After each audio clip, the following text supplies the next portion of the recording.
Welcome back to the Untouchaballs podcast. Caden and Leo here. Caden, how you doing? I'm doing great. What about you, Max? I am doing fantastic considering this is our first ever attempt at filming us together in studio. Yep. That's right. If you're audio only, check us out on YouTube at the Untouchaballs podcast and make sure to subscribe. Definitely. Well, we've had a little bit of a break. I've been going through a move. You've been going through a move coming back from college. We've gotten everything figured out, and we're ready to roll for this fall season. So, Caden, take us into our first topic of the day. Okay, yeah. So for talk today, we're just going to recap what we've missed so far in the college football landscape. What you got for us? For one, I want to talk about how Florida State has gone from preseason top 10 to looking like just the complete opposite of the team last year. They can't do anything. They got beat down by Tommy Castellanos and Bill O'Brien on BC on Monday night. DJU is looking kind of poo-poo. What do you got to say about that? I saw this tweet. I think it sums it up perfectly. All right, let me hear it. College football hasn't seen a bigger drop-off in quarterback since T-Law to DJU. Now it's from Jordan Travis to DJU.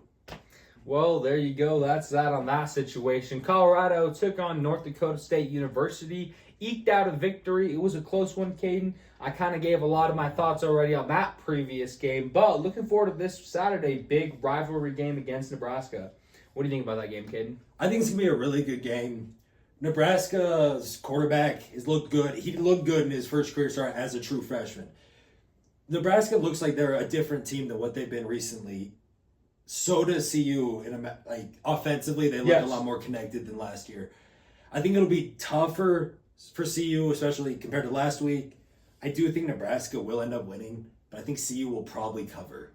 Ken, I think you're incorrect. I believe Colorado will come away with the victory. Now, the thing about it is, on the road, in that 90,000 packed Memorial Stadium in Nebraska, it's going to be a hostile crowd. The fans are going to be riled up. It's been some time, Caden, since the last time Nebraska defeated Colorado. They're going to be hungry for a win. Dylan Raiola, the freshman quarterback. Coach Sanders had a lot to say about him. If you're interested in some of those, be sure to check out my articles on ScoBuffSports.com. Any other college news that you think of that's relevant to bring up? Saturday, big noon kickoff. We got Texas at Michigan, the defending national champ against a college football semifinalist. But this year it's going to be a little different. We got Texas. Quinn Ewers looked great. I know it was a bummy Colorado State. Quinn Ewers looked good. The whole team looked good. Isaiah Bond has that speed that everyone thought he had. He can be elite down the field. Blue can be great in the backfield. Let's hope he can just be better than a little bit than last week. They should be able to take care of Michigan, who hasn't looked great. Donovan Edwards only had 29 rushing yards last week. You can't do that if you want to beat a strong-ranked Texas team. Michigan last week, too, going with that dual quarterback system. They seem to have figured that out over the break. Caden, luckily for them, because that was not going to work moving forward. Of course, we know what Texas did to Colorado State University last weekend. And frankly, it really wasn't pretty. Caden, do you think Texas comes out with a victory this weekend? I do. I think they cover as well. In my eyes, I could see Texas winning from anywhere to a touchdown and more. Anything more than that, I think Texas will be able to take this pretty easily. From what I've seen, I'm definitely in agreement with Caden. This Michigan team is not the same as the defending championship team. Of course, we know all the big pieces that have left that team, gone to the NFL with all of their talent. And, of course, the coach also going towards the NFL. Moving on, Caden, what else do you have for us? Big news out of Broncos country yesterday. Yes, there was. I'm not even a Broncos fan, as you can tell. But the best cornerback in the NFL just got paid. The best quarterback in the NFL, Pat Surtain, locking up a 4-year extension, making him the highest paid defensive back in NFL history, Caden.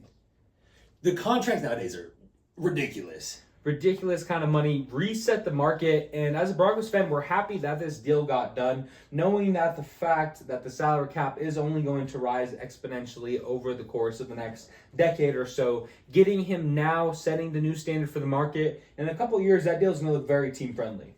Oh, yeah, for sure. Especially, you get him now when your starting quarterback for one is on his rookie deal. Exactly. You're not paying him anything. Yes, pay the best cornerback in the NFL top value, which, yeah, you're right. In a couple years, they'll be like, oh, now he's only the 7th highest paid cornerback. Exactly. And Pat Surtain also named one of the starters this year for Denver Broncos, along with Cortland Sutton, Will Lutz, rookie Bo Nix, guard Quinn Miners. What do you think about that, Caden? The Broncos, I'm not sure on this year. Like, I don't think they're going to be an awful team. I don't think they're going to be great. Like, they're somewhere in that mediocre range where I'm not sure exactly where to put them. And exactly, it's going to be a lot of questions for the Broncos, of course. A very young team coming in. Sean Payton's definitely drifted towards a rebuild. You can see based on some of the offseason moves, they're committed to getting better and building for the future. So honestly, what I'm looking for out of a fan is Bo Nix to show flashes. Show me enough that we can trust you being the starting quarterback moving forward. Take it into the offseason, continue building up and preparing for next season. I think the Broncos sums up. The Broncos, they're in a rebuild. They're finally trying to start realize it. Yes. Like, that's really what it is. They realize Russ ain't the guy. It's time to start trying to get back to where we were with Peyton. Definitely. Another thing to note about the Denver Broncos this season, Caden, debuted the new uniforms. We've gotten to see those throughout the preseason. What did you think about those? On the first picture, they didn't look great. I still don't think they're like the best or anything. Okay. That's But fair. they've grown on me throughout watching the preseason. That's the number one takeaway I've had from discussing with fans and other Broncos media personnel, I guess you could say, is the fact that people didn't like them originally. And I told them, I'm like, guys, you're going to see them on the field. When you see them on the players, you're going to look different. They're going to look better than they are. Now, obviously, are they the greatest uniform in the NFL? No. Are the 77 throwback color rush ones? Yes, they are. But Pat the Patriot better. no, speaking about the Patriots, you guys have an interesting circumstance. Rookie quarterback Drake May will not be the starter this year. Tell us about the situation going on in Foxborough. Okay, so week 1, we got the GOAT, Jacoby Brissett. Lowest career INT percentage of all time. But we got the worst O-line in the NFL. David Andrews, dog. Good old Mike Onwenu, dog. And then we got Vidarian Lowe at left tackle, who shouldn't even be starting in the CFL, let alone the NFL. And he's going to get Jacoby, Drake May. You can throw whoever the hell you want back there. They're going to die back there behind this O-line. The defense, I do think, will still be good. Like a good defense. Like, you're still, Gerard Mayo's your head coach. DeMarcus Compton moving up to DC is good for the defense. All inside, know the system. Let's talk about the player that you guys lost on said defense recently since our last podcast. Oh, Matthew Judon? Matthew Judon going to Because even though we have a bunch of salary space, and he just wanted an extension, like just wanted to be paid more his value, because he's worth more money. Did not want to give it. And instead we're like, no, here's Atlanta, take him. Bolster up your amazing defense. Take Justin Simmons. They got Justin Simmons. They got Justin Simmons, I feel you, Caden. I feel you. We're going through but he was the Broncos let go of Justin Simmons. You guys let go of Matthew Judon? We traded him. That's letting go of him. I know, but this one came out the blue. This one hurt. I was golfing. And I check my phone. I see Matthew Judon to the Falcons. That's How's that supposed to make me feel? During a golf trip, that's some painful news. Exactly. During a golf tournament. Speaking of some painful news and some painful players, Caden, we have a new segment. Why don't you explain that to the fans? Okay, so the segment we got here, I watched Numbers on the Board, which is an NBA podcast. They did this talking about the stock market. It's players or teams that you're either high on or low on going into this coming season. Me and Max are each going to talk about each high and a low for a player team that we think going into this season. So, Caden, I'm going to talk to you about one of the players I think will be breakout this year, and that's rookie quarterback Jane Daniels with the Washington Commanders. Understanding that he was given the starting role not too long ago, earned it throughout camp, I think Daniels is primed to come out, and he's going to be thrown in the fire off the start, and I think he has a lot of value in fantasy just based on the Commanders' offense from a year ago and how much they like to stretch the field in the passing game. Would you be compelled to bet him in the Rookie of the Year market? I do not think that Jaden Daniels will be Rookie of the Year. I do think he will finish amongst top in voting, though. Okay, yeah. I like that. That is my true, honest take. I don't see Jane Daniels becoming the greatest quarterback in the class by all means. I'm just saying, from my standpoint, I see him as a player who has honestly been kind of getting disrespected, I'd say. A lot of people aren't really taking him seriously as a threat and at the same level as someone like Caleb Williams in Chicago. Okay, I see exactly what you're coming from. I like Jane Daniels. I do, but he had last year, which was amazing. The rest of his college career wasn't great. Yeah, I do think he's good. I do think he's going to be like pretty fair. good. Yeah. Fair criticism. It's in Washington though. We'll see. Like I don't know if that's exactly the right place for him.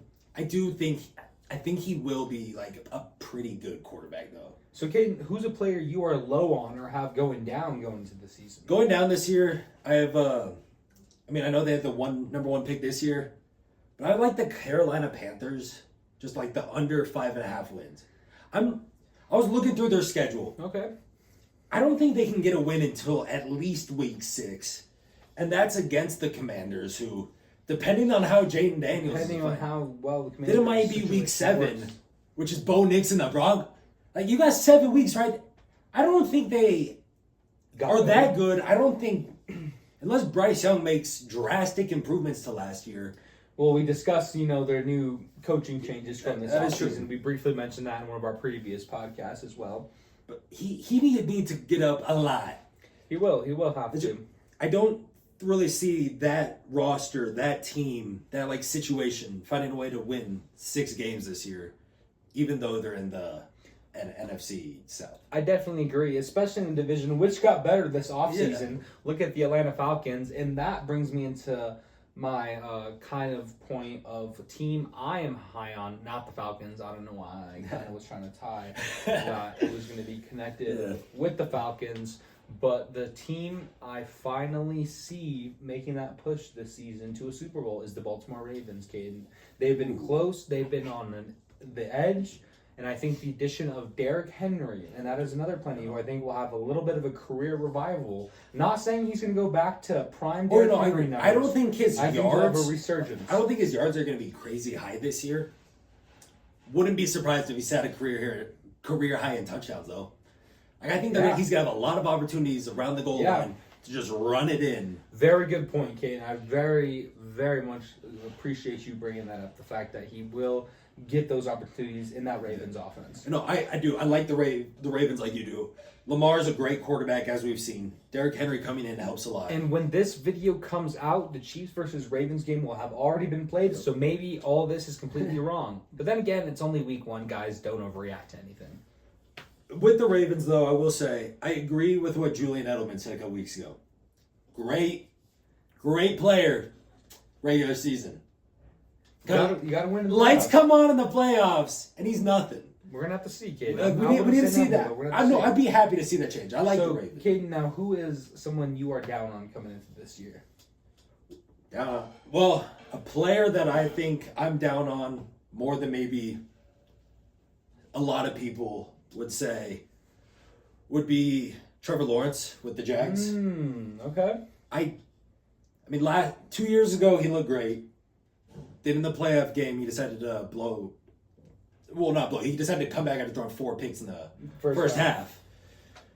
Then last year he didn't look good. He just didn't look good. Okay. I don't think. I think Brian Thomas is going to be a good addition for him. All right. But losing your Calvin Ridley, is gonna hurt. And he's got too many turnover-worthy plays to rectify people trying to say, "Oh, he's top 10 quarterback." I don't think he's an average quarterback in the NFL, I'd say. I agree completely with that, Caden. I'm glad you brought that up. Not saying that I hate the guy Trevor Lawrence. I think he's from the hype that he had coming into the season, coming into his rookie year, and to what he's performed now, he hasn't lived up to it. No, I agree. Yes. Well, Caden, is there anything else you have on the agenda for us today? I do. I just need to say one person I'm high on. I like Marvin Harrison Jr. You can get this on DraftKings. It's plus 135. Marvin Harrison Jr. to lead all rookie receivers in receiving yards. Just all rookies in receiving yards. I like Marvin Harrison Jr. is an absolute freak of nature stud. On my fantasy team. He's going to get a lot of targets in that Arizona offense from Kyler. And you guys let me snag him in the second round. It was a good pick. I'm saying, like, you look at the other rookie receivers. There's a lot of studs. Then you got to look at their quarterbacks and realize they're not helping them too and much. not just the quarterbacks, the wide receiver room. There are a lot of different factors that go into deciding who's gonna break out. Well, exactly, yeah. I completely agree. Big on Marvin Harrison. I think Marvin Harrison, could have 1,400. I would not be surprised. Yeah. I would not be surprised if Kyler Murray could stand in there and get him the football. He should be poised for a. That's a potential Rookie of the Year candidate, right? It'll 100%. Before the season starts, it's obviously Caleb's to lose. Yes. Marvin Harrison is right behind him in my eyes, though. Don't sleep on Bo Nix. If he has a breakout year, he'll be up there with Jaden Daniels in that conversation. No, I mean, he will. All right. Other than that, kid, is there anything else you have to say? Go Patriots. Go Longhorns. Beat Michigan. Well, See you cover. We appreciate you guys listening in. Don't forget to follow us on the social medias, and we'll see you guys next time.